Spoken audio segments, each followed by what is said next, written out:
esta clase, vamos a orar. Soberano Dios y Padre que estás en los cielos, te damos gracias por tu amor, por tu misericordia, por tu paz que sobrepasa todo entendimiento. Te damos gracias, Espíritu Santo, por este tiempo que nos permite reunirnos. Y te rogamos a ti, Señor, para que nos dé la sabiduría, el entendimiento, la revelación y el conocimiento por medio de tu palabra, esa palabra que es verdad y que la verdad nos hace verdaderamente libres. Te doy gracias por mis hermanos que ya están conectados, los que han de llegar, y los bendigo en tu nombre, Señor, en el nombre de Jesús. Amén. Ya. Bueno, hagamos un pequeño repaso de lo que fue la clase pasada. Estamos en el estudio, el discipulado, la mano de Dios, los 5 ministerios. Y en la clase pasada vimos los ministerios del apostolado y el profeta, correspondieron a los dedos pulgar e índice. Y hoy vamos a sacar los otros 3 ministerios, 3 dedos de la mano que hacen falta, para así culminar con la segunda clase este estudio. Amén. Vaya otra vez al libro de Efesios, capítulo 4, versículo 11 hasta el 13. Efesios 4, del 11 al 13. Cuando lo tenga me regala un amén.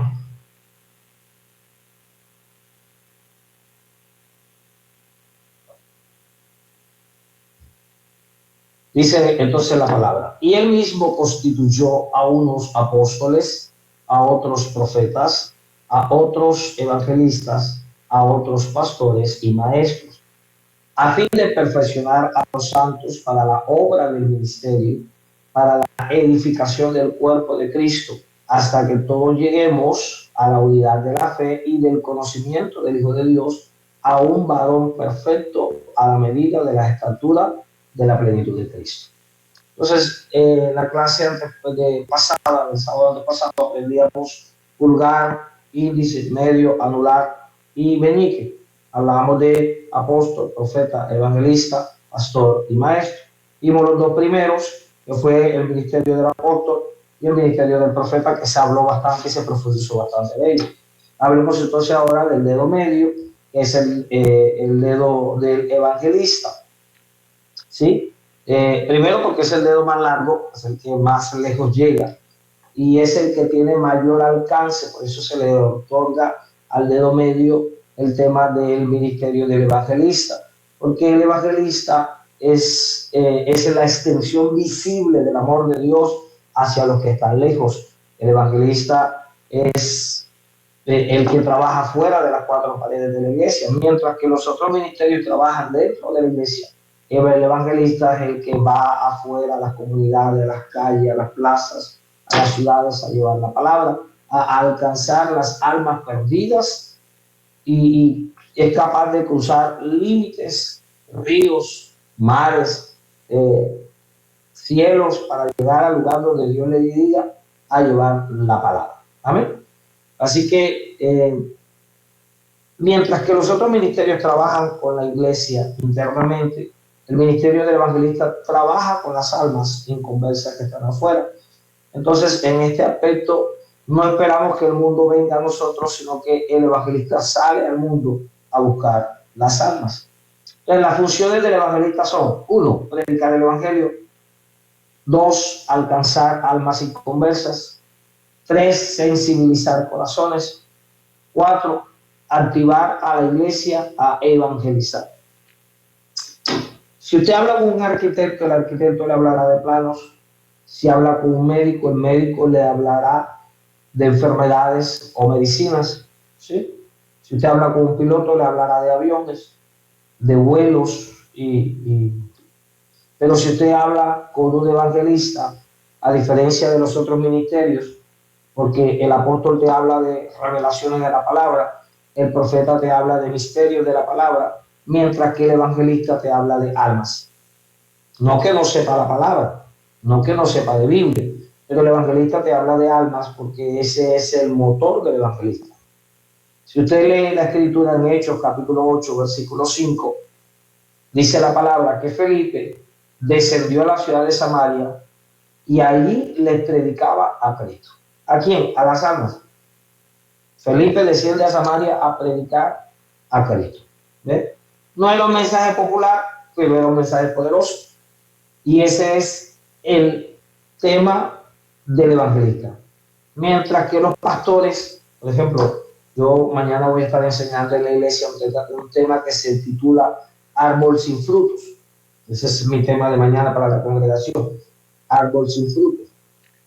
El profeta te puede estar hablando de una revelación de un tema más profundo. El apóstol te puede estar hablando de temas que son fundamentales para la iglesia. Pero el evangelista, sin que no conozca, no estoy diciendo que él no conozca más palabras, pero el mensaje del evangelista es Cristo. No se puede inventar tanto, ¿no? Mientras que nosotros tenemos que usar escatología, hermenéutica, trazar el mensaje, buscar. No, el evangelista predica la salvación y la salvación es Cristo. Y un evangelista puede predicar en Juan 3:16 una semana completa, todas las noches, en el mismo versículo, y le va a dar el mismo resultado todas las noches. Va a predicar en una calle, Juan 3:16, las almas, el Espíritu Santo convence a las almas que se han de salvar, llegan a Cristo. Al día siguiente está en otro sector de la misma ciudad, predica Juan 3:16 otra vez, el Espíritu Santo hace la obra de convencer las almas y las almas llegan a Cristo. ¿Por qué? Porque el mensaje es cristocéntrico, el mensaje es llevar la salvación. Si usted tiene un ministerio de evangelista, y lo veo mucho por las calles de acá de mi ciudad, a veces lo veo en la plaza del mercado público, por las esquinas, hay alguien que se dice ser evangelista y empieza a predicar, sí, porque los pastores de ahora y las iglesias y el maquillaje y el pantalón, porque no sé quiéncito dijo y así no es, las iglesias están para no sé qué cosa y ahora vamos a recoger una ofrenda y apoya la predicación del evangelio. Hermano, eso no es ser evangelista. Eso no es ser evangelista, porque los problemas, como la ropa sucia, se lava en casa. ¿Ves? Y uno no sale a la calle a predicar los problemas de la iglesia. Uno no sale a la calle a predicar las deficiencias que hay dentro de la iglesia. Uno sale a la calle a predicar a Cristo. Para de contar. Cristo te ama, Cristo quiere salvarte, Cristo está dispuesto a perdonar tus pecados. No importa cuál pecado tú hayas cometido, la sangre de Cristo tiene el poder para restaurarte. ¿Vamos bien? Amén, amén. Ok. Entonces, el evangelista, mientras que el pastor tiene la carga de la iglesia, el evangelista tiene la carga de las almas. O sea que el pastor no se preocupa por las almas, sí, obviamente, pero el pastor va a fundamentar, a afianzar, a fidelizar las almas que ya están en la iglesia. Si el pastor sale a buscar las almas que están allá en el mundo y no fideliza a las que están en la iglesia, se le van a salir las que están en la iglesia. ¿Ves? No quiere decir que un pastor no pueda predicar una campaña evangelística. Yo lo he hecho varias veces. Pero se imagina que el pastor ande de agenda de campaña en campaña, de campaña en campaña, de campaña. ¿Y quién atiende la iglesia? ¿Quién está para ayudar a los matrimonios en la iglesia? ¿Quién está para resolver los problemas que se puedan suscitar dentro de la congregación? No, para eso necesitamos un evangelista. Toda iglesia debe sí o sí tener un evangelista. Ahora, de pronto no lo tenga como iglesia, pero lo puede tener como misión. Entonces, ejemplo, la iglesia de la Maracuyá, un ejemplo. La iglesia de la Maracuyá, la misión de la Maracuyá tiene 10 iglesias y hay un solo evangelista que lo usan las 10 iglesias para que venga a hacer campaña en su iglesia y para mandarlo a otros lugares a hacer campaña.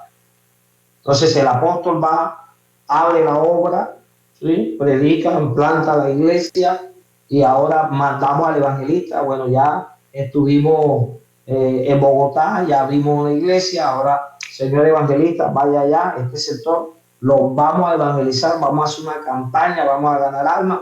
Listo, ahora el pastor viene a fidelizar las almas que quedaron, las que terminaron ahí, y luego la iglesia, las ovejas que ya están convertidas traen visitas y la iglesia va creciendo porque es una manera de hacer que el evangelio se expanda. Pero el evangelista ve las oportunidades donde otros no la encuentran, ¿sí? Porque no se conforma con tener una iglesia llena, porque lo que el evangelista quiere llenar no es la iglesia, sino el cielo de almas convertidas para Cristo. Amén. Entonces, el problema de hoy es que muchos confundieron evangelismo con eventos. No está malo que se hagan campañas, no está malo que se hagan congresos, no está malo que se hagan campamentos juveniles, congreso de damas, congreso de caballeros, todo eso está muy bien, ¿sí? Pero eso no es evangelismo. Evangelismo es salir a la calle a ganar el inconverso, ¿ves? A predicarle a Cristo al que no lo tiene, a pararse uno en una esquina con un parlante, 5, 6, 10 colaboradores más contratados en las manos, entramos a cada local, mira, te entregamos este tratado de parte de Cristo, Cristo te ama, Cristo quiere salvarte, quiere que tú le reconozcas en tu corazón como Salvador, no importa los pecados que hayas cometido, el Señor te perdona y Él está con sus brazos abiertos, vamos a tener un culto aquí en la esquina, si no puedes asistir, por lo menos te invitamos para que escuches desde aquí, de tu local, y eso es cuestión de minutos. Y el evangelista ahí en la esquina lanza el mensaje. Los que quieren aceptar a Cristo de donde está, repita esta oración, porque no puede dejar el negocio solo para venir a hacer la oración. ¿Sí? Y luego las personas que están apoyando el evangelismo, mira, si hiciste la oración, este es nuestro teléfono, tú puedes contactar aquí, si tú quieres nos das el tuyo para nosotros contactar.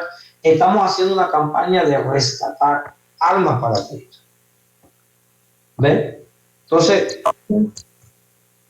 dígame. No, amén, amén. De igual manera, ya que me dio la oportunidad, o sea, con lo que usted estaba diciendo, que se ponen en la calle, por decirlo, a decir cosas diferentes, a rescatar almas, como a desahogarse. O sea, como que, aparte de eso, van a exhortar en la calle. Fuera de contexto. Ahí todo el mundo se va, no, nadie llega. Entonces, ¿qué pasa? Que el inconverso, que no es cristiano, es inconverso, y escucha, sí, porque en las iglesias, que esto, que el pastor dijo, que tal, ¿qué va a decir ese inconverso? Yo por eso que no me meto evangélico, porque esos evangélicos se la pasan tirándose bulle, peleándose los unos con los otros. Yo eso no me meto, porque es una sola roca que hay allá adentro. Otra manera que muchas veces tienen para ganar almas, levanta la mano el que quiera aceptar a Cristo, y todo el que levanta la mano no quiere aceptar a Cristo. Hay gente que levanta la mano por presión, quiere aceptar a Cristo, pero quiere aceptar a Cristo, y de tanto que tú quieres que la gente se siente presionada y levanta la mano. ¿Ves? Así que no es malo hacer eventos, pero Cristo no murió por eventos, Cristo murió por almas, y a las almas hay que llegar de tú a tú. Hay gente que no te va a ir a una campaña, hay gente que no te va a ir y no va a aceptar a Cristo en público delante de los demás. Hay gente que tiene un trato especial, un trato único, como el que tuvo el Señor con el eunuco a través de Felipe. A Felipe no le evangelizaron, al eunuco no le evangelizaron en un estadio, no le evangelizaron en un aeropuerto, a Felipe le evangelizaron tú a tú. ¿Ves? Entonces, necesitamos un evangelismo más personalizado, sobre todo en este tiempo que parece que todas las cosas están tan personalizadas. Tenemos que dejar ese mensaje liviano de acepta a Cristo, acepta la mano, levanta la mano el que quiera aceptar a Cristo, repite conmigo esta oración, ya eres un hijo de Dios, ya eres un cristiano, chao. No, necesitamos dejar de lado el mensaje liviano y entrar a un mensaje de arrepentimiento. No es tratar a la gente mal, pero hay que hablarle a la gente del pecado. Hay que decirle a la gente que los adúlteros, los fornicarios, los hechiceros, los idólatras no heredan el reino de los cielos. Entonces, ¿qué pasó? Que en aras ahora de querer ganar almas para Cristo, entonces salimos a la calle a predicar bendición. El Señor es tu sanador, el Señor es quien puede cambiar tu hogar, el Señor, y estamos vendiendo al Señor solucionador de problemas.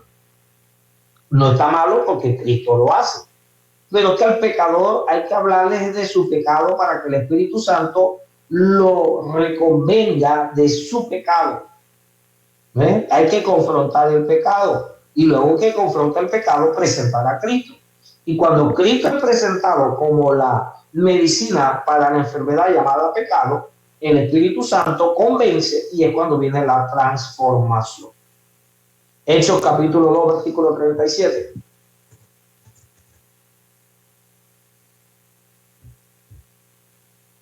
Busquen un momento, me interesa que lo lea. Hechos 2:37.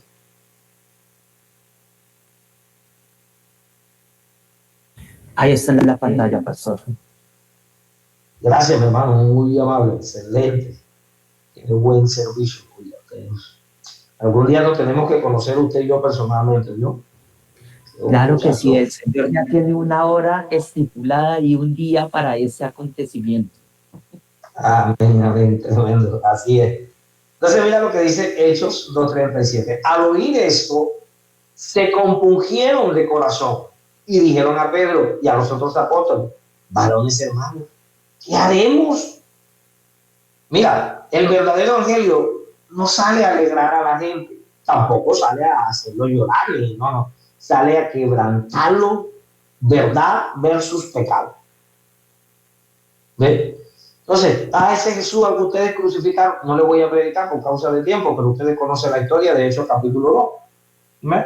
Y cuando ellos se dieron de cara con su pecado, se compungieron de corazón y eso los llevó a preguntar a los discípulos, ¿qué haremos?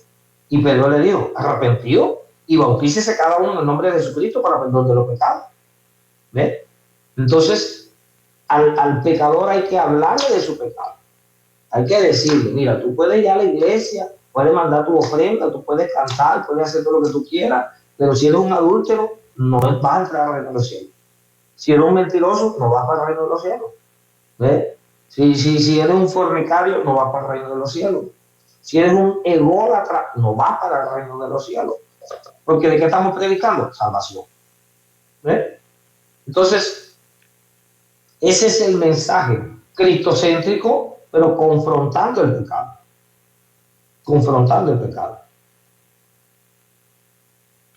Hechos capítulo 20, versículo 20 y 21. Hechos 20, 20 y 21. Dice la palabra, hermano, que Hechos 20, 20 y 21. Ahí ya está en la pantalla, pastor. Excelente. Y como nada que fuese útil, he rehuido de anunciaros y enseñaros públicamente y por las casas, testificando a judíos y a griegos, a judíos y a gentiles, acerca del arrepentimiento para con Dios y de la fe en nuestro Señor Jesucristo. ¿Ve? Públicamente, gloria a Dios, y por la casa, personalmente, a judíos y a gentiles. Hay conversos y a cristianos. Pastor, hay que predicarle arrepentimiento a cristianos. Sí, a más de uno. Porque hay cristianos que no se han arrepentido. ¿Cómo le suena eso? Pastor, ¿puedo hacer un comentario? Hágale, pastor. Muchas veces porque hay evangelistas que, digámoslo así, evangelizan mal presentando a un Cristo solamente por sus dádivas, sanidad y sus dádivas en general. Por eso es que muchas personas sí llegan a Cristo en busca de esas dádivas, pero cuando pasamos pruebas, se apartan, porque no predican tampoco esa parte donde el Señor Jesucristo dijo, en el mundo tendréis aflicción, pero yo estoy con vosotros. Y entonces muchos empiezan, ay, Dios ya me olvidó, Dios ya no me quiere, y apenas pasan una dificultad, una tormenta, se apartan. Y la verdad, son la mayoría de cristianos de hoy en día. Tú los ves y vienen solamente a la iglesia cuando necesitan una dádiva de Dios, que le sane al esposo, que le traiga a la esposa, que le dé al hijo, que le sane al papá, que me sane a mí, que me quite la deuda del banco. Pero cuando Dios les da las dádivas, cuando ya están restaurados, ¡prum!, para el mundo. Amén, completamente. Estamos de acuerdo con eso. Entonces, de eso estamos hablando. Quiero una experiencia personal y una experiencia que acabé de vivir hace como un mes. Bueno, primero la personal. Bueno, yo me congregaba, de hecho estaban ya en preparación para servir, y yo caí en pecado, y yo tuve una experiencia que yo era la mano derecha del pastor, por decirlo de la manera. Y hay una falencia grande y gloria a Dios que pasé por este proceso. yo pasé por el proceso de que mi pastor nunca me llamó, nunca me visitó, y, y eso a mí emocionalmente me destrozó. Emocionalmente me destrozó, emocionalmente me causó una herida. Y pues, aparte de eso, pues pasó algo muy especial que el líder del ministerio me dijo palabras textuales y me dijo, si yo fuera el pastor de la obra, usted no podría una escoba aquí en la casa del Señor. Y se levanta una vez, pero 2 veces no se levanta. Esas palabras a mí me catapultaron espiritualmente. Y Claro, pasaron 11 años. 11 años pasaron para que yo pudiera levantarme. Cuando estoy en el proceso de levantamiento, hice un ayuno de 40 días y entré a oración a las 3 de la tarde y 3 de la mañana. Y ayunando. Cuando ya entregué el ayuno de los 40 días, hice 2 semanas más. Y le dije al pastor que me diera una cita y fui y cerré ese ciclo. Y le dije todo lo que le dije. Bueno, pastor, yo lo quiero mucho, listo, pero usted nunca me visitó, nunca me llamó. Y mi pastor en aquel momento solamente me agachó la cabeza. Me agachó la cabeza pero sentí que no aceptó la falencia que hubo en el ministerio. Esa fue mi experiencia. Listo, me tuve que ligar de estas palabras que el pastor dijo, del apóstol. Y gloria a Dios, ya el Señor me levantó, el Señor me restauró, gloria al Señor. ¿Qué quiero compartir con esto? Que esta falencia se ve ministerialmente. Hay gente que entra a la obra del Señor y sale y nadie le recibe, nadie le pregunta cómo se llama, nadie le da una bienvenida. Y se fue como si nada, entró y salió como si nada. Y se fue, y esa es una falencia. Aparte de eso, hay falencias también en el cuerpo de Cristo, que pues no sé en qué consiste, pero hay líderes y pastores que solamente se enfocan en servir, llevar la palabra y listo. ¿Qué pasó hace un mes? Llegó acá a la obra de Cartagena, de Bogotá, un pastor. No sabía que era pastor. 21 años de pastorado. El pastor pues cayó en descrédito en su obra. Es el pastor principal. Y él llegó, yo estaba haciendo aseo. Él llegó, mucho gusto, me presenté, Gerson. Mañana tenemos servicio a las 9, si quieres puedes venir. Llevé la palabra ese día, gloria al Señor, y todo lo que el Señor habló en ese día lo confrontó, porque él vino huyendo, lo confrontó. Se terminó el servicio y me esperó por allá por la esquina y me salió al encuentro. Pastor, necesito hablar con usted. Y sí, mucho gusto, venga, vamos a tomarnos algo. Y lo recibí en mi casa. Lo recibí en mi casa, lo senté en mi casa, vamos a compartir, lo escuché, me contó su historia y al tercer día lo confronté.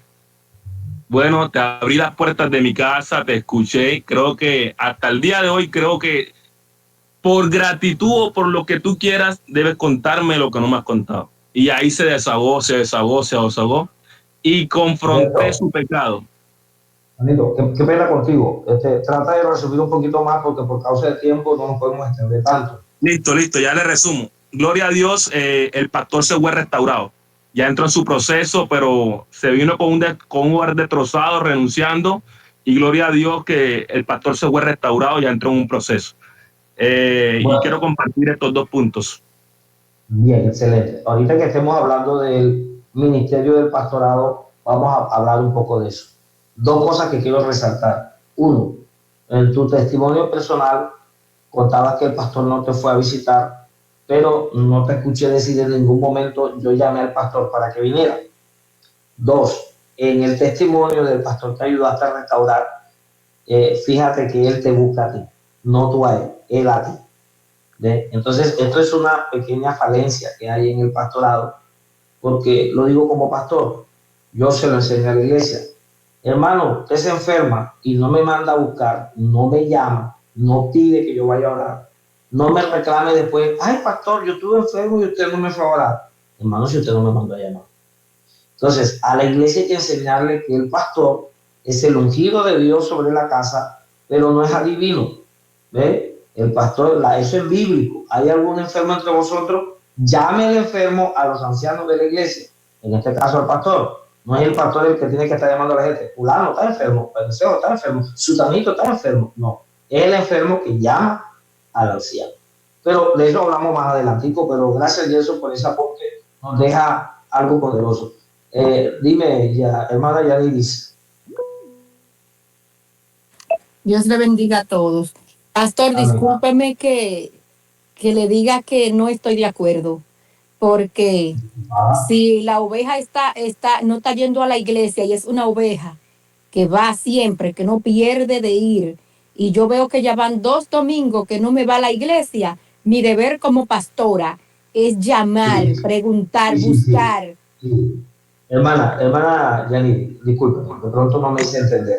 En eso usted tiene toda la razón, porque el pastor deja a las 99 y va a buscar a la perdida.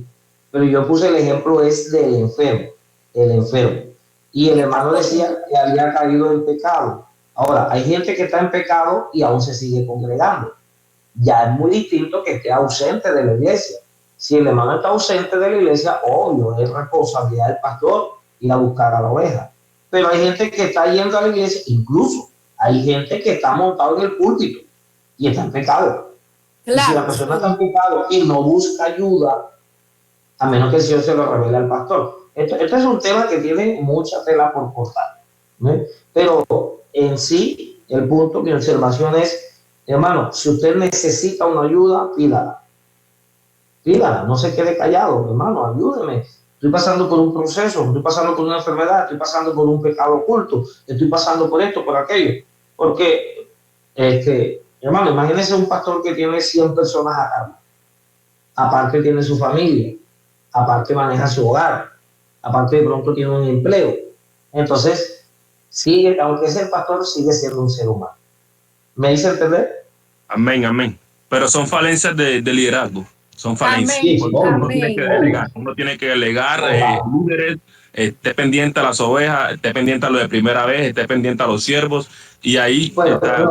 Exacto. Pero no se me adelante, espere que lleguemos al pastor, estamos en el evangelista. Listo. Ahí hay un detalle, acuérdese lo que el suegro de Moisés le enseñó. Ahí entra a jugar algo de parte de Dios, que es la sabiduría para manejar el ministerio.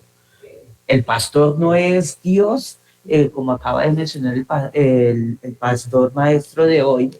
El pastor no puede multiplicarse y estar en 100 casas al mismo tiempo, y aparte de eso no se las sabe todas, y no es, aunque tenga dones y talentos de parte de Dios, él no es un vidente que se las sabe todas y las ve todas. Entonces, para eso... Para apoyar lo que usted está diciendo, el ejemplo más claro está en la Biblia. Cuando la tsunamita fue a buscar a Eliseo porque el hijo estaba muerto, el mismo Eliseo le dijo a Giesi, mira, ahí viene esta mujer, está perturbada, pero Dios no me ha revelado que tiene. Si ella no hubiera ido a buscar profeta, hubiera enterrado al hijo y hubieran pasado unos meses y el profeta no se hubiera enterado. ¿Por qué? Porque Dios no se lo había revelado. Hay un detalle importantísimo. Dígame. El profeta es el que de parte de Dios en la Biblia se conoce como Shamar, es el que ve, el vidente. Shamar es como ser vidente, o sea, es el profeta es el que Dios le permite ver las cosas que están detrás de las cosas. Si Dios a un profeta no le reveló ese detalle, ¿cómo creemos nosotros que cuando entremos a mirar ministerio por ministerio, vas a entender el por qué muchas veces un pastor no sabe muchas cosas? ¿Sí? Bueno, avancemos porque después ahorita se me quiere salir de la clase y yo tengo que terminarla hoy. Avancemos, vamos a terminar el evangelismo. Segunda de Timoteo 4:5, el apóstol Pablo le dice a Timoteo, haz obra de evangelista, cumple tu ministerio. Entonces podemos decir que Timoteo tenía un ministerio y el ministerio era el evangelismo. Entonces, haz obra de evangelista. El evangelista enciende el fuego. pero no se queda administrando. Entonces el evangelista va, gana alma, se abre la iglesia, vienen los apóstoles, fundamentan la obra, viene el pastor, y el pastor es el encargado de eso que estamos hablando. Cuidar las ovejas, estar pendiente del que no vino, ayudar al que está en pecado, al que le buscan ayuda, pendiente de pronto, imagínense una iglesia de 500 miembros, y a veces le queda complicado al pastor darse cuenta que la hermanita Filomena tiene 3 domingos que no va, pero hay 499 personas más ahí. Y si no sabe delegar, si no aprende a delegar, a tener equipos que le ayuden, y por eso que ustedes se están capacitando, los felicito, hermanos, porque ustedes se están capacitando para hacer la ayuda importante en la obra. Porque para eso el pastor tiene ujieres, para eso el pastor tiene diáconos, para eso el pastor cuenta con un equipo ministerial, porque todas no se la podemos dejar al pastor. Eso no exime de la responsabilidad, ¿sí? No exime de la responsabilidad, porque es responsabilidad del pastor velar por la obra. ¿Estamos claros hasta ahí? Entonces, hay que esforzarse por predicar el evangelio. No todos somos evangelistas, pero todos somos predicadores. Yo no soy evangelista, soy pastor, pero soy predicador y predico a Cristo. Y Romanos 15:20 dice la palabra, Romanos capítulo 15, versículo 20, dijo el apóstol, me esforcé a predicar el evangelio donde Cristo ya me esforcé a predicar el evangelio, no donde Cristo ya hubiese sido nombrado. ¿Qué quiere decir eso, hermano? No vaya a predicarle al hermano que se congrega en otra iglesia. Si ya usted sabe que Juancho se congrega en la iglesia amarilla, vaya y predíquele a otro que no vaya a congregarse en ninguna iglesia. ¿Cuál es el problema de otro? Y esto me lo enseñaba una persona sin querer, me enseñó esto. ¿Por qué hay lugares donde el evangelio no crece, donde no se expande el evangelio? Porque ya no se ganan almas. Ahora hay es tráfico de almas. Entonces, 10 hermanos se congregan conmigo de la familia Salcedo, que es mi apellido. 10 miembros de una misma familia, la familia Salcedo, se congregan conmigo. Pero de repente viene la pastora Yaniris, un ejemplo, y entonces se hizo amigo de uno de los 10 y tiene un culto especial allá y lo invita a él, invita a los otros 9, y cuando viene a ver con el tiempo, los 10 que estaban conmigo se van para donde Yaniris. Entonces, ¿qué decía el apóstol Pablo? Me esforcé a predicar el evangelio no donde Cristo ya hubiese sido nombrado. Hermano, el mundo está lleno de gente que no conoce a Cristo. No, esa es una falta de respeto, una falta de ética ministerial, es una falta de todo, que habiendo tanta gente inconversa, usted quiere abrir una iglesia con hermanos que ya son cristianos de otra iglesia. ¿Sí? Entonces, el evangelista anuncia, imparte, sacude territorio, predicando a Cristo, testificando acerca del arrepentimiento y de la fe para con Jesucristo. ¿Eso está claro? Amén, amén. Amén. Bien. Entonces, las señales de una iglesia sin evangelismo. Señales de una iglesia sin evangelismo. No hay crecimiento real, todo es interno y nadie tiene carga por las almas que se están perdiendo. Se complacen simplemente, hay congreso de damas, hay congreso de caballeros, campamento juvenil, culto especial, aniversario, Pero ¿y campañas cuándo se hacen? Porque las campañas son las que salen a buscar las almas. Hay que hacer campaña evangelística. Y usted puede convidar a la iglesia, vamos a hacer un congreso y vamos a traer aquí al pastor Henderson. Ya la gente va porque viene el pastor Henderson. Pero dígale, esta tarde vamos a salir a evangelizar por las calles. No, yo no puedo, estoy trabajando. No, yo no puedo, estoy ocupado. No, a mí eso me da pena. No, yo no sé evangelizar. No. Pero necesitamos gente que salga a ganar almas para Cristo. Y en eso toda la iglesia nos debemos involucrar. Ganar almas no es función exclusiva del evangelista. Es función de todo. Predicar a tu vecino, a tu primo, a tu familiar, en fin, a todo el que te pueda ganar para Cristo. Pregunta del evangelista para pasar al pastor. Preguntas del evangelista. ¿Todo claro? Amén. Bueno, hablemos del dedo del pacto, donde va el anillo del matrimonio. El dedo del pacto y del cuidado. Por eso a este dedo se le da la responsabilidad del ministerio del pastorado. ¿Ve? Ya usted sabe la cita de Efesios capítulo 4, versículo 11 hasta el 13. No lo vamos a volver a leer por causa de tiempo, pero para que lo tenga en cuenta. Este dedo es el dedo anular, ¿ve?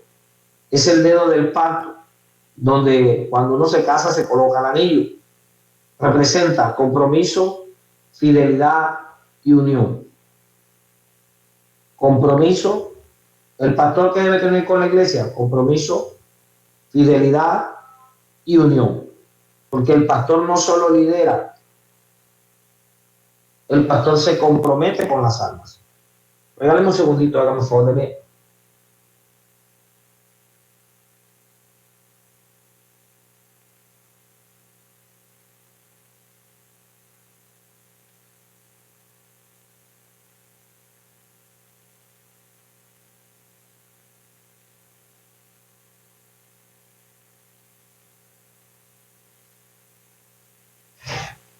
Gracias, qué pena, disculpe. Entonces, el pastor no administra gente, porque los pastores no somos administradores de gente. Ay, este grupo de gente es mío, no lo pueden tocar. Este grupo de gente es mío para acá. No, no. El pastor cuida las ovejas, cuida las vidas, porque sin pastor las ovejas se dispersan. Mateo capítulo 9, versículo 36. Mateo 9, 36. Dijo Jesús, dice la palabra, Mateo 9, 36. Y al ver las multitudes, tuvo compasión de ellas, porque estaban desamparadas, dispersas, como ovejas que no tienen pastor. Entonces, cuando usted ve una oveja que anda de iglesia en iglesia, de un lado para otro, está aquí, está para allá, o uno, no tiene pastor, o dos, es una ovejita de esas cabritas que andan brincando de un corral a otro. ¿Ve? Pero si la oveja tiene un pastor, quiere decir que tiene una autoridad y tiene que tener un sometimiento. Y Dios no nos ha llamado a tener multitudes, sino a cuidar a las personas que estén con nosotros. Entonces, las funciones del pastor son cuidar, si alguien escriba esto, cuidar, guiar, alimentar y proteger. Repito, el pastor cuida, el pastor guía, el pastor alimenta, el pastor protege. Jesús dijo, yo soy el buen pastor y el buen pastor su vida da por las ovejas.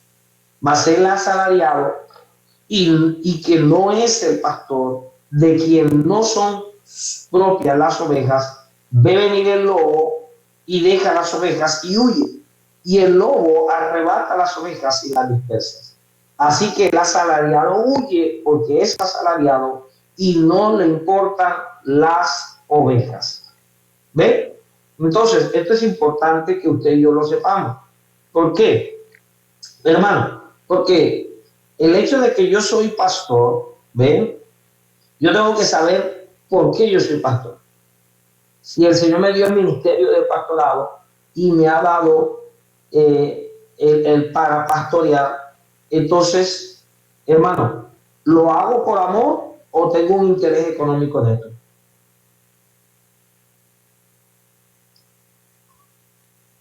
¿Aló? ¿Se le puede pagar sueldo a un pastor?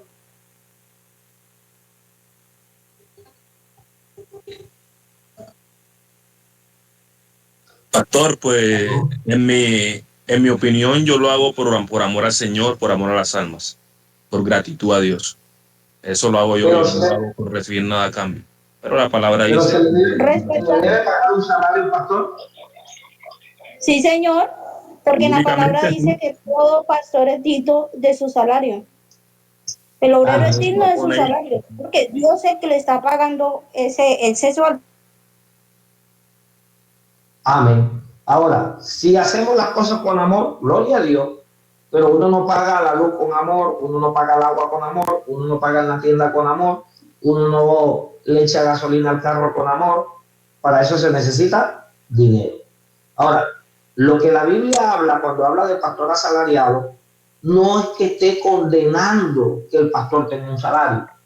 Y empiezo por ahí, ¿por qué? Porque la gente hoy en día espera que si tú eres pastor, entonces tú andes con los zapatos rotos, la camisa descosida, sin desodorante bajo los brazos, el que tiene cabello, ¿no? Porque yo no tengo, pero el que tiene cabello, y entonces con los cabellos tostados, porque no tiene con champú, ay, porque él es pastor, ay, ese pastor es más buena gente, él es todo humilde. Y entonces si tú haces algo en lo que devendes un dinero y ya tienes una casa o tienes un carro, empieza la gente a condenarte, ¿viste? ¿Por qué ese fue pastor? Porque la gente cree que porque es pastor no tiene derecho a nada, casi que ni a comer. Y eso es una mala mentalidad que hay en muchos lugares. ¿Ves? Lo que Dios está hablando del pastor asalariado es la actitud del corazón, de ese alguien que solo sirve por el interés y no por amor a las ovejas. Sígame, hermana Mónica. Bueno, estoy de acuerdo con lo que estás diciendo, pero o sea, yo pienso, a mí Dios me ha enseñado algo, y es algo que decía Pablo. Si bien es cierto, los pastores, pues obviamente el obrero tiene su salario, pues si son personas que se dedican tiempo completo, pues no, como estaban diciendo, no se come del aire, ni se come, ajá. Pero también Pablo decía algo, ¿no? Pablo decía que él sabía que él tenía todo el derecho de que la congregación lo sostuviera. Él decía así, pero decía, bueno, lo estoy parafraseando, ¿no? Pero él decía, yo trabajo para no ser carga para la Grey. Sin embargo, aunque él trabajaba y eso, la Grey de su corazón, que es lo que tú estás diciendo, la Grey de su corazón le llevaba de todas maneras ofrendas, pero él no las pedía, porque nacía del corazón del pueblo. Pero él decía, para que no digan, porque eso puede pasar hoy, para que no digan que es que yo me estoy disfrutando de esto, yo trabajo, y todos sabemos que el trabajo que tenía Pablo me dio tiempo. Por eso yo tengo 33 años de vida cristiana y siempre le pedí, le doy la gloria a Dios de que me diera un empleo de medio tiempo para ser Paulina. Yo me hago llamar Paulina, para ser como Pablo. Y por eso soy profe. Los profes trabajamos 6 horas y el resto el resto es para ti. No estoy criticando a los pastores que se dedican tiempo completo, no, porque tiene razón el pastor Darwin. O sea, el pueblo debe saber que si ese pastor se está dedicando 100%, pues Dios conoce el corazón de ese pastor si se quiere usufructar con eso. ¿Cómo tú sabes que un pastor, y perdóname que me extiendo un minutico más, se está usufructando? Algo que tenía la iglesia primitiva era que todo era para todos, que lo que se recogía del pueblo era para beneficiar a las viudas, a los extranjeros y a los huérfanos. Viudas, huérfanos y extranjeros. Entonces tú ves que una iglesia está caminando bajo ese principio cuando está beneficiando al pueblo. Y yo siempre sí estaré, siempre con el respeto de los que son tiempo completo, que los admiro, y yo sé que en su corazón está, Señor, tú me provees, y los conozco que viven de la provisión de Dios directamente, ni siquiera de lo que les da la iglesia. Yo soy uno de esos. Sí creo. Yo trabajaba con empresas y Dios me saca a trabajar tiempo completo en la obra. Pero tú te das cuenta que Dios quien te provee, no se carga para la iglesia. Sabemos, y no vamos a decir mentiras. Hay pastores que sí viven del pueblo. Entonces, siempre le he dicho, Señor, tú me sostienes, tú me diste mi empleo, medio tiempo como se lo pedí, y el resto te sirvo a ti. Ahora, entonces ahí sí como hay que establecer esa prioridad. Mónica, algo importante, hermana Mónica. Mire, el que un pastor tenga dinero no es pecado. Que usted va a un pastor rico no es pecado. Exactamente, porque somos hijos de rey y los hijos de rey tenemos que estar bien. Y existe un principio bíblico. ¿Puedo hacer un Hay un paréntesis? principio bíblico. Ya le doy la palabra, hermano. Hay un principio bíblico. En la medida que das, así también en esa misma medida recibes. Si tú eres generoso, bondadoso, a manos llenas, es imposible, escúchame bien, es imposible que tú no seas próspero. Es imposible. Imposible total. Porque la palabra se cumple. Si tú eres una persona dadivosa, que siembra, que vas, que trabaja, que das para la obra. Por ejemplo, yo te decía, yo soy un pastor a tiempo completo, yo trabajo en la empresa y Dios me saca a tiempo completo. Yo tengo una radio donde predico por la mañana. Hoy estuve, por ejemplo, en el Retén, otro pueblecito de aquí cerca, tenemos 2 iglesias. Hoy tuve un ayuno con los ministros, los líderes allá, y estuvimos fortaleciendo algunas cosas que se tenían que trabajar en la iglesia. Llegué, me puse a estudiar la palabra que voy a enseñar mañana en la mañana. Ahorita estoy en clase con ustedes, mañana en la noche tengo vigilia. Entonces, hermano, yo no hay un día que tenga el pie en reposo. Todos los días estoy trabajando en la obra y estoy invirtiendo. Ahorita estoy saliendo a otras naciones a predicar. En algunas me dan mis viáticos, en otras pongo de lo que Dios me da a mí para invertirlo a salir a predicar el evangelio. Sí, Entonces, así es. en este orden de ideas, en la medida en que tú das, también recibes. ¿Ve? Pero lo que dice también es cierto. Hay pastores, que es lo que vamos a ver ahora en Ezequiel capítulo 34, versos 3 al 5. Le doy la palabra al hermano y leemos Ezequiel 34, 3 al 5. ¿Sí, hermano? Bueno, aquí es algo que ya cuando veamos en general todos los ministerios se va a comprobar qué es lo que pasa. Primero, Pablo no era un pastor, él era apóstol. Y los apóstoles andan de lugar en lugar. Él no estaba de ciento en la congregación. El pastor tiene que estar de ciento y creo que eso ya lo había mencionado, el pastor es el único local. El pastor tiene que estar presente en la iglesia cuidando. El apóstol, como el apóstol Pablo, él trabajaba porque él no se mantenía en un lugar. Él iba en un lugar y él se financiaba para poder ir. Yo ya barrí, mi hermana, yo ya barrí y ya trapeé esta parte, ya está lista.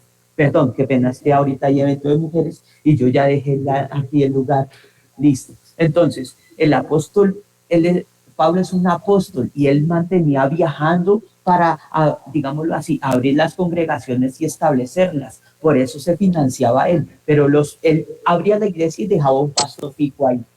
Entonces, son puntos que más adelante cuando analicemos ministerio por ministerio se van a ir aclarando. Entonces, un pastor, la palabra es clara y dice, el pastor puede comer del evangelio, y son temas que son bastante espinosos, como dice el pastor, pero son muy. Por ejemplo, el apóstol Pablo decía, mira, si te lo voy a parafrasear, si te estás alimentando, si estás recibiendo la bendición espiritual, si te están guiando espiritualmente, haz partícipe de toda obra buena a ese que te alimenta espiritual. Ese es un principio, ¿ve? Entonces, hay gente que se acuerda del pastor cuando el hijo está endemoniado. Hay gente que se acuerda del pastor cuando el marido inconverso llega borracho a golpearla en la casa. Hay gente que se acuerda del pastor cuando la cuota del banco se venció y no tiene la plata completa. Pastor, ayúdenme en oración y si tiene, préstame. Pero el día que cocina una gallina en su casa y hace un buen sancocho o un asado, ese día no se acuerda del pastor. Ese día el pastor no existe. ¿Ve? Pero bueno, son temas, como dijo el hermano, cuando se toque ministerio por ministerio, ya se va profundizando más. Entonces, la palabra salariado describe a alguien que trabaja por paga, que no tiene un vínculo real con las ovejas y que no se siente responsable espiritualmente por esas ovejas. Como decía el hermano ahorita, iba a predicar y se iba, y el hermano estaba en pecado y hasta salía apartado y nunca le importó. Estaba interesado simplemente en ir, predicar y recibir la ofrenda y se acabó.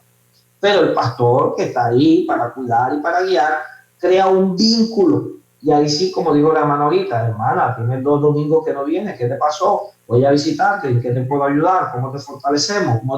¿Qué dificultad tienes? ¿En qué te puedo servir? Ay, hermano, que mira, no he ido porque no tengo zapatos. Ah, bueno, yo no tengo para comprar tu par de zapatos, pero déjame. Y voy, me hablo con 10 hermanitos de la iglesia que sé que tienen, y entre los 10 y yo 11 juntamos, le compramos un par de zapatos y se los regalamos. Hermano, ya tiene para venir a la iglesia. Ese es el pastor que hace un vínculo con las ovejas. Ezequiel 34, 3 al 5 dice la palabra: coméis la grosura y os vestís de la lana, la engordada degolláis, mas no apacentáis a las ovejas, no fortalecisteis las débiles, ni curasteis la enferma, no vendasteis la perniquebrada, no volvisteis a redir la descarriada, ni buscasteis la perdida, sino que os habéis enseñoreado de ellas con dureza y con violencia, y andan errantes por falta de pastor, y son presa de todas las fieras del campo, y se han dispersado. Entonces, no es que no se reciba salario, es que tu motivación y mi motivación no puede ser el salario, ni la lana, ni lo que yo me beneficio. ¿Ve? Mi corazón tiene que estar conectado con esa oveja para que tenga un cuidado real, no por interés, sino por el llamado y por el amor por las almas. ¿Ve? Entonces, las almas o las ovejas no le pertenecen al pastor. Las ovejas son de Dios, las almas son de Dios. Yo las voy a cuidar para que estén bien, para que estén fortalecidas, para que sigan caminando en el evangelio. ¿Ve? El pastor asalariado en los momentos de crisis se va. En los momentos de peligro no protege la oveja. Permite que el enemigo entre al rebaño y lo dañe. No, el pastor que está ahí. Entonces, ¿qué pasó? Hay lugares, no voy a mencionar iglesia, hay lugares donde se predica el evangelio, pero el día que llegó la ovejita que más ofrenda, que sabemos que tiene un problema de homosexualismo, entonces a ese lo dejamos que haga lo que quiere, y ese día no predicamos del pecado del homosexualismo porque esa es la ovejita que más ofrenda. Entonces estás interesado por el salario y no por la oveja, porque si te interesara la oveja, no importa de que no diezme, que no ofrende, yo te voy a enseñar que los homosexuales no heredan el reino de los cielos. No voy a permitir que el enemigo dañe el rebaño. ¿Ve? Mientras que los lobos siempre van a venir con ataques espirituales, a traer falsas doctrinas, a introducir pecado en la iglesia, a traer crisis en la iglesia. El pastor, como decía el hermano ahorita, que se me escapa el nombre del hermano, el pastor, señor Héctor, el hermano Héctor decía, el pastor tiene que estar en la iglesia 24/7. Mire, yo me ausento de la iglesia, lo más que he durado por fuera de la iglesia ha sido un mes, porque me toca ir a predicar a otras naciones. Ahorita, pues en la otra semana salgo para Panamá, voy 10 días, voy y regreso. ¿Por qué? Porque si duro mucho tiempo por fuera, mi papel en la congregación no lo suple nadie, porque el pastor soy yo. Yo puedo dejar gente encargada, pero siempre se requiere la presencia del pastor en la iglesia y en la vida presente de las ovejas. Entonces el pastor es el que está para cuidar que no haya crisis dentro de la iglesia. ¿Ve? Y lo que hablábamos ahorita, Primera de Corintios capítulo 9, versículos 13 y 14. Primera de Corintios 9, 13 y 14. ¿No sabéis que los que trabajan en las cosas sagradas comen del templo, y que los que sirven del altar participan? ¿Ve? Así también ordenó el Señor a los que anuncian el evangelio que vivan del evangelio. ¿Ve? Que vivan del evangelio. Que mucha gente no ve el pastorado como una profesión. Hermano, eso es una crisis que nos toca enfrentar todos los días. Te vas a encontrar con gente en las redes sociales, cristianos y no cristianos, predicando en contra de la ofrenda, predicando en contra del diezmo, predicando, mandando a trabajar a los pastores. No, eso es el pan de cada día. Pero si tú trabajas para la obra 24/7 y estás ahí al pendiente, yo ahorita tengo 3 iglesias a mi cargo donde estoy pastoreando y las 2 que estoy apoyando en RT. Aparte tengo el ministerio de salir a predicar a otras naciones.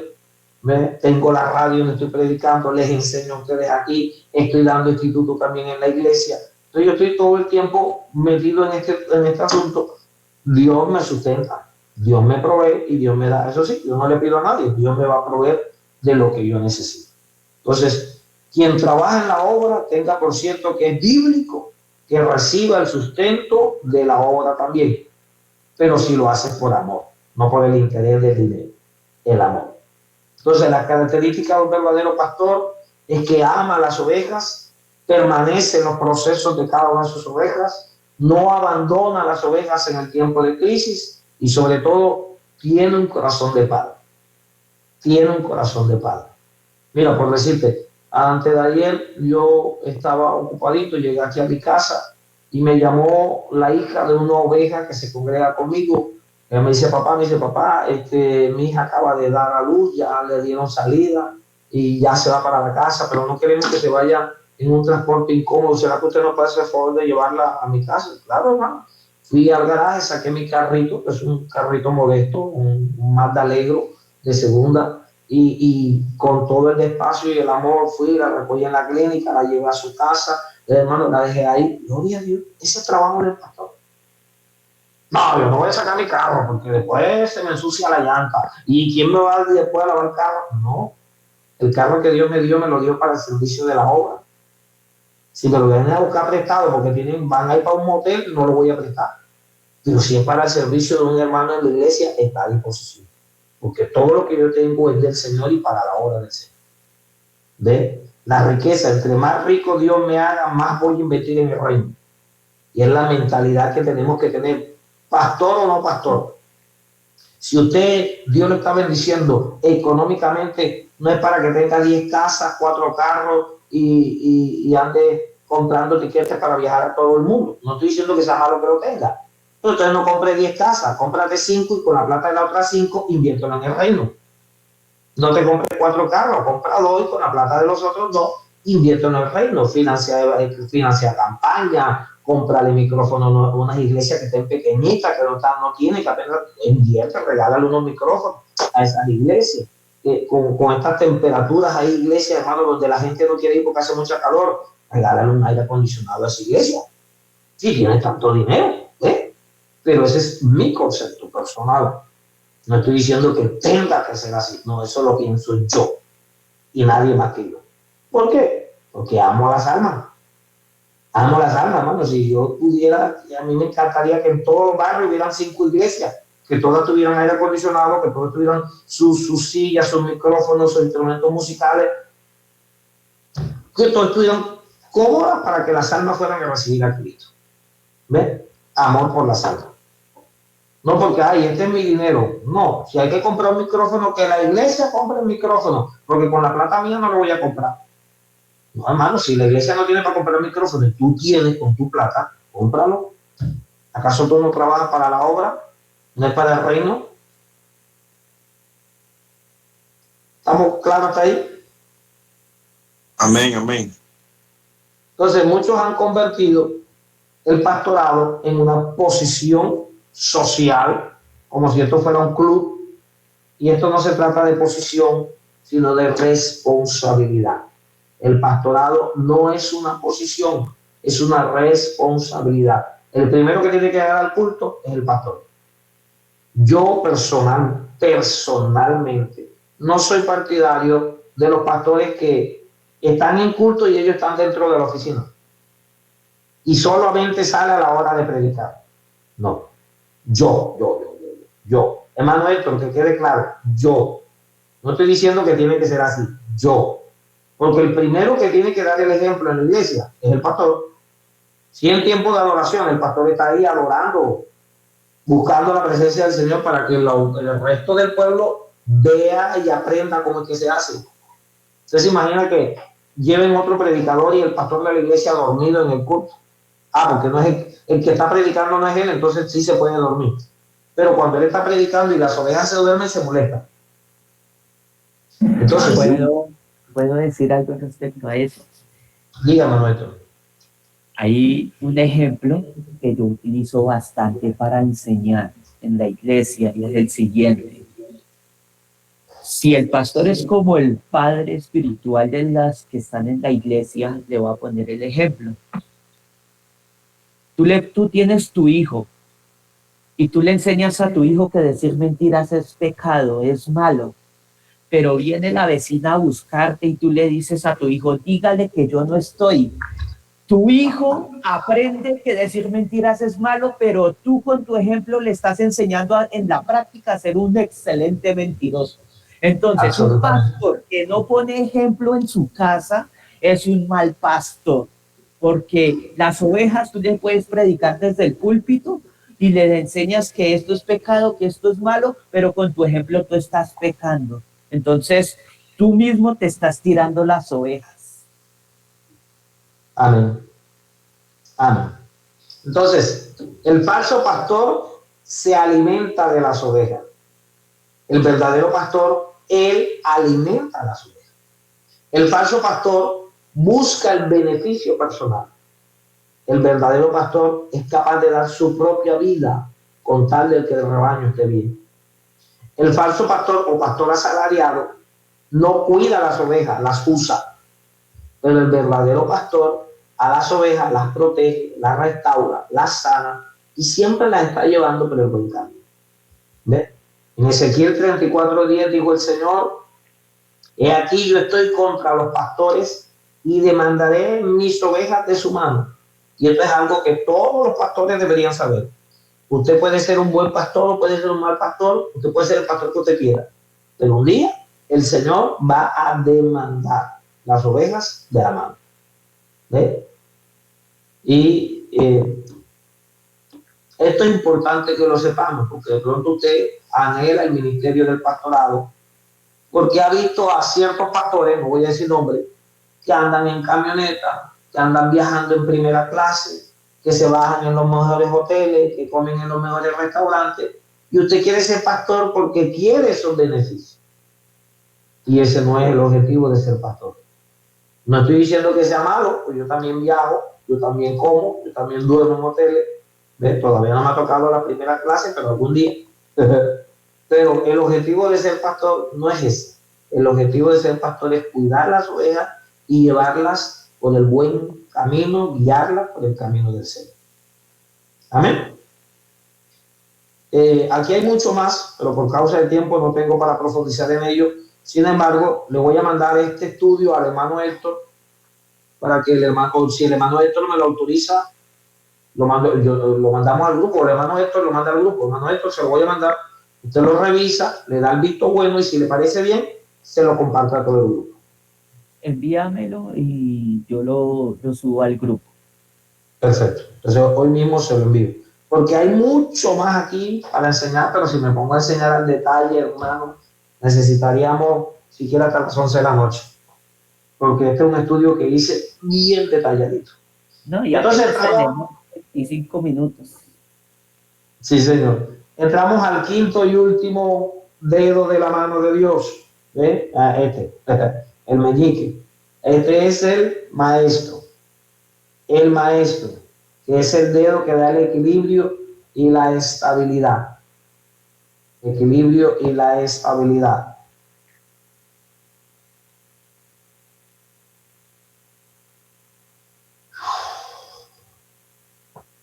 ¿De qué se encarga el maestro? Segunda de Timoteo 2:15.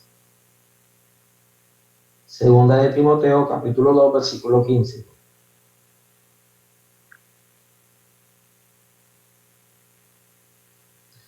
Procura con diligencia presentarte a Dios aprobado como obrero que no tiene de qué avergonzarse, que usa bien la palabra de verdad. Entonces, un maestro no improvisa, un maestro se prepara. ¿Ve? El maestro casi nunca es visible dentro de la iglesia, pero es imprescindible. Una iglesia sin enseñanza es una iglesia que es vulnerable, y donde no hay doctrina hay confusión, y donde está la ignorancia espiritual se abre puertas al espíritu del engaño. Así que el maestro tiene la responsabilidad de enseñar la palabra correctamente y de establecer una doctrina sana, de formar discípulos maduros y de corregir errores doctrinales. ¿Qué significa enseñar bien la palabra? Uno, interpretarla correctamente. Dos, no sacarla de contexto. Tres, no acomodar la palabra al oído del pueblo. ¿Ve? Como sucedía en Segunda de Pedro, capítulo 3, versículo 16. Segunda de Pedro 3, 16. Dice la palabra: las cuales los indoctos e inconstantes tuercen, como también las otras escrituras, para su propia perdición. Segunda de Pedro 3:16. Así que una mala interpretación puede llegar a destruir una vida. Tenga cuidado, hermano, y que nuevamente lo felicito por usted estarse preparando, educando, creciendo en el conocimiento de la palabra de Dios. Porque una mala interpretación, ¿de dónde han salido tantas religiones? De la misma Biblia. ¿Y cómo salieron de la misma Biblia, pastor? Sí, porque hubo uno que la malinterpretó y de ahí sacó una religión. Entonces, las características de un verdadero maestro: primero, ama la palabra. Un verdadero maestro no puede andar que sin Biblia. Y tiene que tener por lo menos mínimo dos. Mínimo. Mínimo. ¿Ve? Estudia la palabra con disciplina. ¿Usted se imagina un maestro que nunca se haya leído la Biblia en un año? Hay un programa que se llama La Biblia en un año, que es para leerse la Biblia desde Génesis 1 hasta Apocalipsis. ¿Ve? ¿Usted te imaginas que haya un... Hermano, todos los que estamos en ministerios, llámese como se llame, y predicamos la palabra, mínimo, tenemos que habernos leído la Biblia siquiera unas 5 veces completa, de Génesis a Apocalipsis. Mínimo unas 5 veces. ¿Ves? Es para que se sepan los libros de la Biblia, es para que sepa cómo están comprendidos, es para que conozca misterios. Se tienen que preparar. ¿Por qué existen tantos choques hoy de conocimiento? Porque uno lee una cosa, la interpreta, se levanta, va y la predica su interpretación, va más que predicó un error, entonces otro tiene que levantarse a corregirlo y ahí empieza la discusión y después, no. Estudia la palabra y hazlo con disciplina. Y vive lo que predicas. ¿Ve? Se necesita una integridad en la doctrina que predicamos. En el libro de Tito, capítulo 2, versículos 7 y 8, dice la palabra: preséntate tú en todo como ejemplo. En todo, lo que hablábamos ahorita. Preséntate tú en todo como ejemplo de buenas obras, en la enseñanza, mostrando integridad, seriedad, palabra sana e irreprochable. 4 cosas que el maestro debe saber, debe tener en su enseñanza: integridad, seriedad, palabra sana e irreprochable. El problema de hoy, hermano, es que hoy hay mucha predicación, pero poca enseñanza. Hay mucho mensaje motivacional y poca profundidad bíblica. Hay mucha emoción y poco fundamento. Una iglesia emocional sin doctrina es una iglesia inestable. Y lo más peligroso son las falsas doctrinas. Eso es un peligro. Por eso el apóstol Pablo decía en Efesios 4:14 que no seamos niños fluctuantes, llevados por doquier de cualquier viento de doctrina, porque donde no hay enseñanza se cree cualquier predicación. Viene alguien, se levanta y pone por doctrina una cosa y ya lo creyó, porque la Biblia dice que el simple todo lo cree. Se sigue a cualquier voz que hable. Se pierde el discernimiento donde no hay enseñanza. Por eso que usted ve las grandes catástrofes que han sucedido, como la religión salvo siempre salvo, donde se le enseña a la persona que ya recibió a Cristo y ya puedes hacer lo que quiera. Puedes seguir pecando, puedes seguir adulterando, puedes seguir fornicando, puedes seguir haciendo lo que tú quieras, mintiendo, engañando, estafando, porque ya tú recibiste a Cristo y ya eres salvo. Y no es así. No es así. La salvación es por gracia, pero la salvación también se pierde. Y hay gente que no sabe que la salvación se pierde. A la gente hay que enseñarle que la salvación que le dieron la tiene que cuidar porque la puede perder. ¿Ven? Entonces, El que no conoce la verdad está condenado a creer a una mentira. ¿Preguntas hasta ahí? Sigo. Mateo capítulo 7, versículos 28 y 29. Y cuando terminó Jesús estas palabras, la gente se admiraba de su doctrina. ¿Por qué? Porque les enseñaba como quien tiene autoridad y no como los escribas. ¿Y cómo era eso? Bueno, que enseñaba con autoridad, con claridad, con verdad, pero sobre todo porque lo que enseñaba lo vivía. Jesús no solo hacía milagros, Jesús formaba el entendimiento de la gente que le escuchaba. ¿Estamos claros ahí? Y yo tengo que tener un corazón abierto para que las palabras de Dios entren a mi vida. Cada vez que yo voy a la iglesia y voy a escuchar un mensaje, hermano, desde antes de salir de la casa, mi actitud correcta es: Señor, voy a tu casa, hoy hay una palabra para mi vida, prepara mi corazón, prepara mi espíritu, prepara mi entendimiento. Ahora, en el nombre de Jesús, abro mi mente, activo mis neuronas y mis oídos espirituales para que el que tenga oído para oír, oiga lo que el Espíritu dice a la iglesia. ¿Y yo qué estoy haciendo? Estoy preparando la tierra para la semilla que voy a recibir. Pero ¿cuántos van a la iglesia y se ponen a dormir, a chatear en el teléfono? Están viendo la cara del pastor que está predicando, pero están pensando en 500 cosas que quieren hacer cuando salgan de la iglesia. Y la palabra sale, pero no causa el efecto. ¿Ve? La Biblia nos enseña en el libro de Esdras, capítulo 7, versículo 10, ¿qué hacía Esdras especial? Esdras 7:10. Porque Esdras, dice la escritura, porque Esdras había preparado su corazón para inquirir en la ley de Jehová y para cumplirla. Y después de inquirir en la ley para cumplirla, dice, y para enseñar en Israel sus estatutos y decretos. Entonces, mire el orden. Primero, preparó el corazón. Después, inquirió en la ley. ¿Ve? Después la estudió. Y después la vivió, porque dice para cumplirla. Y después que la buscó, la leyó, la estudió, la cumplió, entonces la enseñó. Y es más fácil, como decía el hermano Héctor ahorita, enseñar desde el ejemplo que con las palabras. Así que este es el orden del maestro. Primero se aprende, luego se vive lo aprendido y por último se enseña lo que se vivió después de haberlo aprendido.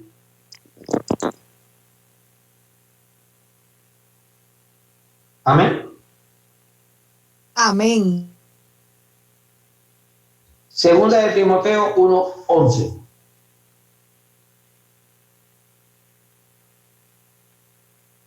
Segunda de Timoteo 1:11. Dice Pablo, del cual yo fui constituido uno, predicador. Mira todo lo que era Pablo. Predicador, apóstol y maestro de los gentiles. Así a grosso modo.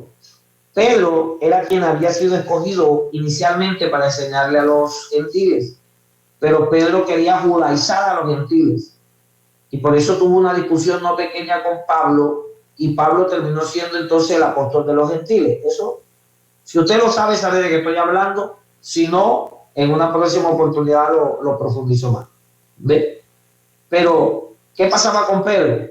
Que Pedro quería predicar a los gentiles, pero también quería agradar a los judíos y quería terminar judaizando a los gentiles.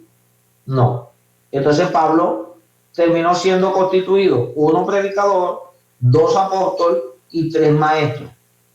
Enseñaba a los gentiles. ¿Enseñaba qué? Doctrina, formaba líderes y corregía a las iglesias. Porque si usted encuentra a alguien que le llamó la atención casi que a toda la iglesia, Pablo.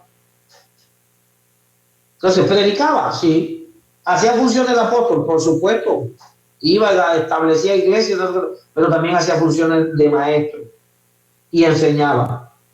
Una vez llegó a un lugar y habían estatuas de todos los dioses. Y había un lugar así solo que estaba reservado que decía al Dios no conocido. Y ahí, por ahí se les metió. Oiga, yo a ese Dios que ustedes no conocen, yo lo conozco. Sí, sí, claro, el que hizo los cielos y la tierra. Y les dio tremenda prédica que la gente se convirtió a Cristo. ¿Ve? Entonces, enseñar doctrina, formar líderes, corregir iglesias, todo eso es función de un maestro. ¿Qué pasa ahora, hermano? Que en estos tiempos el pastor se volvió el san pastor y parece que el único ministerio que se quiera fue el pastor. Ahora somos pues pastor iglesia, pastor iglesia, pastor iglesia, pastor iglesia. No, ese no es el orden. El pastor es uno de los 5 ministerios, pero la iglesia completa se mueve en los 5 ministerios, sí o sí. ¿Ve? ¿Por qué? Hermano, porque, un ejemplo, imagínate que la iglesia X está liderada por un pastor asalariado que le interesa solo el beneficio. Entonces ese pastor predica mensajes motivacionales, les encanta hablar de fe, de siembra, les encanta hablar del diezmo, mientras que el maestro no va a seleccionar el mensaje, el maestro va a enseñar lo que Dios diga, el consejo de Dios, eso va a enseñar. El maestro enseña ley, el maestro enseña doctrina, el maestro enseña decreto, el maestro enseña por qué se guarda el domingo, o bueno, el día de reposo, ¿ve? ¿Por qué no es el sábado? Usted sabe que eso tiene una explicación bíblica. ¿Por qué nosotros no guardamos el sábado sino el domingo? ¿Y por qué ahora ni el sábado ni el domingo? Y para eso usted necesita un maestro en la iglesia que le enseñe eso. Todo no se lo puede dejar al pastor. Porque resulta que el pastor está en el hospital orando a 5 hermanos que están enfermos o que tienen familiares enfermos y 2 más los llamaron porque fuera a visitarlo en la casa y tiene por allá un endemoniado que ya liberar y tiene 500 cosas que hacen el día. Y el pastor no alcanzó a estudiar la palabra para esa noche. Pastor, qué pena. Yo tengo una pregunta. Pero si en ese ministerio, un ejemplo, XY ministerio, no existe los 5 ministerios, ¿cierto? Pero entonces, ¿de quién es la responsabilidad entonces? De cubrir esos 4 ministerios más que hacen falta. Pues hermano, la iglesia es del Señor. La responsabilidad, si hablamos de responsabilidad, es del Espíritu Santo. Si hablamos de responsabilidad. Pero como existe una jerarquía humana, toda iglesia, toda, y usted lo puede averiguar, toda iglesia tiene un apóstol, que es el padre espiritual, toda iglesia tiene un profeta, bueno, iglesia no, toda misión, hablemos de misión, toda misión tiene un apóstol, toda misión tiene pastores que colocan en las diferentes iglesias, toda misión debe tener un profeta, debe tener un evangelista y debe tener un maestro. Toda. ¿Por qué existe tanta ignorancia hoy con el tema de tiempos finales? Porque no hay un maestro que enseñe escatología, que enseñe los misterios de Apocalipsis, que hable de las 70 semanas de Daniel. Entonces, ¿qué pasa? Que el pueblo se desenfrena porque no tiene conocimiento. Y mi pueblo se perdió porque le faltó conocimiento. ¿Le faltaba conocimiento de Dios? No, de Dios sabía que existía. Milagro, mira, el pueblo que la Biblia menciona vio más milagros que usted y yo juntos. Entonces, ¿cuál fue el conocimiento que le faltó? El conocimiento de la verdad, de saber interpretar la Sagrada Escritura. Mi hermana Mónica. Me encanta, cada vez los oigo hablar, me encanta escucharlos. Pienso que cuando Dios le entrega a uno una congregación o una misión, que me encanta que digas misión, pienso que quien está a cargo de eso debe ser también un buen líder como lo fue Jesús. Él vio los talentos colocados por el Espíritu Santo en cada uno de sus discípulos y los exacerbó, O sea, se los hizo ver y los multiplicó, porque por eso está el plan maestro de evangelización, donde Jesús los llama, los forma, los corrige y luego los envía y vuelve y los revisa. No los deja de estarlos revisando. Entonces pienso que quien está a la cabeza de esa misión sí debe tener conciencia de que, bueno, el Espíritu Santo coloca los dones, pero quien está a la cabeza de esa misión debe estar con el ojo abierto, como cuando uno está como papá mirando. Mi hijo le gusta dibujar mucho, como que se está inclinando por acá, al otro le gusta es la sistema, lo digo porque así me pasa con mis hijos, y entonces uno les ayuda a que esos talentos se acrecienten. Eso ahora, mismo debe hacer la cabeza de esa misión.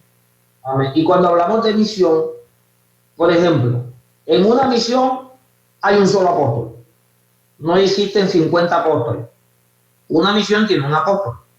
Y ese apóstol le da cobertura a 10 iglesias, a 20 iglesias, a 3 iglesias, a 5 iglesias.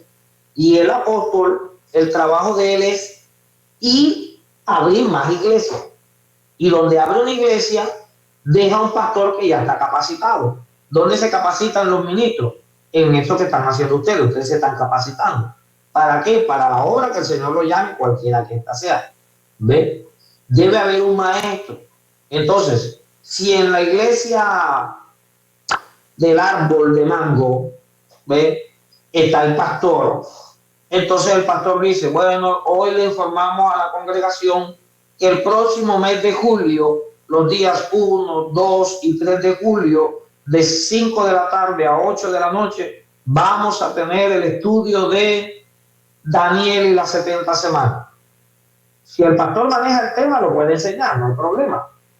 Pero si él quiere un maestro, entonces llama a su apóstol y dice, hermano apóstol, le bendigo, hágame un favor, mándeme al hermano Pepito, que es el maestro titulado, estudiado, ya él fue a instituto bíblico, ya él ha hecho escatología, ya él está más preparado que un cumis, un yogur, ¿ve? Y entonces se lo manda. Yo no sé si ustedes alcanzaron a escuchar o alguna vez han visto en internet a un hombre. Yo tuve la oportunidad de estar con él. Estaba yo muy muchacho. Una vez fui a un evento con él.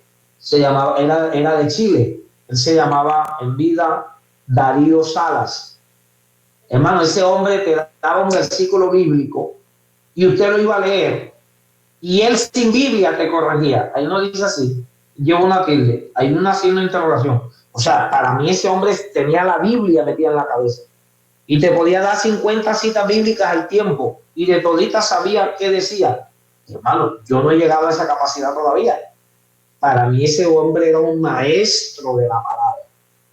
Entonces, si usted quiere instruir a la iglesia, pues pida a su maestro. Si quiere hacer una campaña y usted no es evangelista porque usted es el pastor, pídale a su apóstol, vamos a hacer una campaña de tal día, un fin de semana. Hágame el favor y me manda el evangelista. Ya el apóstol de la misión habla con el hermano evangelista. Hermano, lo voy a mandar para Cartagena porque hay una campaña allá y lo necesita. Vaya, porque usted trabaja con la misión. ¿Me estoy haciendo entender? Bueno, en silencio asumo que sí. Amén. Santiago, sí, capítulo 3, versículo 1. Santiago 3:1. Hermanos míos, no os hagáis maestros muchos de vosotros, sabiendo que recibiréis mayor condenación. El que enseña será juzgado con mayor rigor. ¿Por qué? Porque el que enseña influye en otras personas, le forma el pensamiento a otras personas, define el camino de otras personas. Por eso es que el maestro no es cualquiera. Cualquiera puede ser pastor. Pastor, me está ofendiendo. Ofendas, yo también soy pastor. Cualquiera puede ser pastor, pero no cualquiera puede ser maestro. Porque cualquiera puede cuidar a un enfermo, cualquiera puede orar por un endemoniado, cualquiera puede liderar una iglesia, cualquiera preparado, obviamente. Pero no cualquiera maestro. No cualquiera maestro. El que es maestro tiene que saber de qué está hablando y tiene que tener las bases bíblicas para eso y tiene que haber profundizado en lo que se está hablando.